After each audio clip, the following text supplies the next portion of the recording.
The dust was still settling on my brand new chicken coop when those red and blue lights sliced through the Colorado foothills like a bad punchline nobody saw coming. And stepping out of the sheriff's cruiser, like she owned the whole damn range, was Beverly Langston, president of the Aspen View Estates HOA, mid-50s, bleach blonde helmet hair, pearls glinting even in the dirt, voice sharper than the barbed wire I'd just strung. "Afternoon, Mr. Sloan," the deputy said, polite as church. Beverly didn't bother. She folded her arms, chin high, and stabbed a manicured nail toward my coop. "That eyesore went up without a single permit, no HOA architectural approval, nothing. It's visible from the hiking trail. Property values are already tanking because of people like you." I wiped sawdust off my hands, slow, and gave her the smile I usually save for coyotes. "Beverly, you do realize this isn't Aspen View, right? My deed says Thorn Ridge Ranch, 380 acres, bought in '98. Your precious HOA line stops a mile and a half down the ridge at the old fire break." She laughed, that brittle, practiced HOA laugh that means, "I'll have your soul in small claims." The deputy asked for the paperwork anyway. I pulled the folder from my truck like I'd been waiting for this exact Tuesday.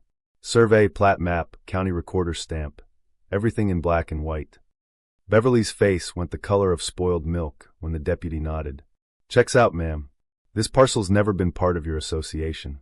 I stepped closer, voice low enough the wind almost swallowed it.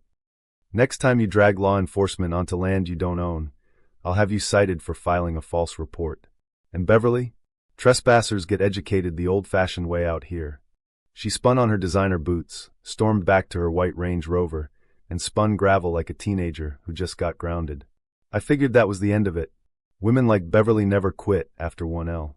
2 days later, a certified letter was zip-tied to my gate, cream paper, gold-embossed HOA logo, demanding $1,200 in retroactive shared amenity fees for trails I'd never walked and fire mitigation I'd never needed. 18 grand total. I read it twice, then laughed so hard the dog started barking. Because before I became the guy fixing fence posts, I spent 15 years as a land use attorney watching HOAs pull this exact stunt on people who couldn't fight back. I fired off a cease and desist the same afternoon, copied the county attorney and the state HOA oversight board, and attached every map that proved their boundary ended where my cattle guards began. Thought that would shut it down. Beverly doubled down instead. First came the independent inspector who somehow stepped over my posted no trespassing signs to photograph my barn for code violations. Then the county drainage complaint claiming my runoff was flooding their precious subdivision, complete with orange survey flags planted on my side of the fence line. Each time I documented, reported, and watched their stories crumble under actual law. But Beverly was playing the long game. A Tuesday afternoon I was welding gate hinges when 2 fire department trucks and 3 sheriff units rolled up my drive. Lead firefighter looked embarrassed before he even spoke. "Anonymous tip, Mr. Sloan. Hazardous materials stored improperly, accelerants, oily rags, major fire risk to the whole ridge." I stared at him, then at the exact spot near my south fence where I'd seen flashlights 2 nights earlier on my trail cams. "You got a warrant?" I asked. He hesitated. "I didn't think so. But I do have something better." I walked inside, grabbed the hard drive, and handed it over right there in the driveway. Night vision footage, crystal clear. 2 Aspen View board members, Beverly's loyal lapdogs, creeping across my fence line in gloves, dumping greasy shop rags and a half-empty gas can against my new coop, then scurrying back like rats. Time-stamped. GPS tagged. The silence that dropped over those deputies was beautiful. "That tip you got?" I said. "It was insurance fraud with a side of arson. And now you're holding the evidence." By sunset the sheriff's department had opened a full investigation. By morning the county paper ran the headline, "HOA board accused of planting fire hazard on neighbor's land." Beverly tried the usual spin. Miscommunication, concerned volunteers. Those rags were just debris. The footage didn't care. It showed them looking over their shoulders like cartoon villains. Word travels fast in mountain country. Residents started calling me, people who'd been fined for the wrong shade of beige, threatened with liens for solar panels that weren't aesthetic, forced to pay for a clubhouse roof that somehow only benefited Beverly's view. I listened. Then I did what any good former attorney does. I read their bylaws cover to cover. Tucked on page 17, section 4.2, c, Any board member under active criminal investigation for offenses involving property, safety, or fraud shall be immediately suspended pending resolution. 6 of the 7 board members, including Beverly, were now under investigation. Their own charter triggered an emergency dissolution and open election. The kicker? Candidates only needed to own property in the vicinity. My 380-acre ranch that bordered their northern line qualified just fine.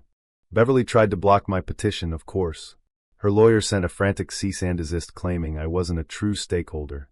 I sent back their own governing documents with the clause highlighted in yellow.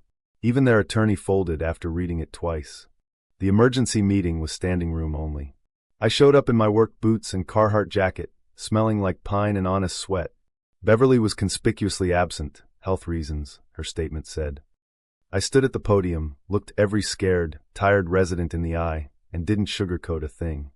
I didn't ask to be here, I said. I just wanted to raise chickens and mind my own fence line. But this board turned community standards into a weapon. You've all seen the footage. You've all paid the fines. Tonight we decide if this HOA protects people or preys on them. I laid out my platform: term limits, open audits, third-party oversight, zero tolerance for retaliation. The vote took 19 minutes. I won 78%. 2 days later I was sworn in as interim chair. First order of business: freeze every discretionary account until the forensic audit finished. Second, terminate the law firm that had rubber-stamped Beverly's every power trip. Third, file the motion to redraw the official HOA boundary exactly where the county plat said it belonged, my mountain officially legally forever outside their reach. The audit didn't take long. Turns out Beverly had been routing amenity upgrade payments to a shell company in Nevada that existed only on paper. Over $260,000 in 4 years. Spa trips, new Lexus leases, even her daughter's destination wedding, all charged to landscape maintenance. The missing contractor who'd installed the phantom improvements? His truck turned up empty near the Gunnison River 2 weeks later.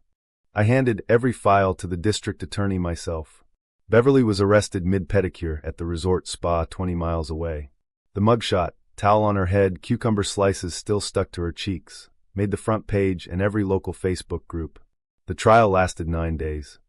The jury took 47 minutes. Guilty on embezzlement, conspiracy, falsifying records, and attempted arson. 12 years, no parole, full restitution. The new board, the one I helped install before stepping down, voted to phase out mandatory dues, refund every illegal fine, and hand maintenance back to the county. Residents threw a barbecue, so big the fire department had to come just to eat ribs. Kids ran through sprinklers. Nobody worried about the wrong shade of shutters anymore. I went back to my ridge, built that greenhouse I'd been dreaming about, and hung a new sign at the driveway. Big carved oak letters that read Thorn Ridge Ranch, not part of any HOA. Below it, smaller, trespassers will be prosecuted and then educated on the difference between rules and control. Some evenings, when the sun drops behind the peaks and the wind carries the smell of sage and freedom, I still hear Beverly's voice in my head, that clipped, righteous tone. Then I look at the sign, the chickens scratching happily, and the mountain that was never hers, and I smile the kind of smile that doesn't need an audience. So tell me, true or false, was Beverly Langston just a dedicated volunteer protecting community standards, or was she the real power abuser who got exactly the karma she spent years handing out to everyone else? Drop your verdict in the comments. I'll be up on the ridge, reading every single one.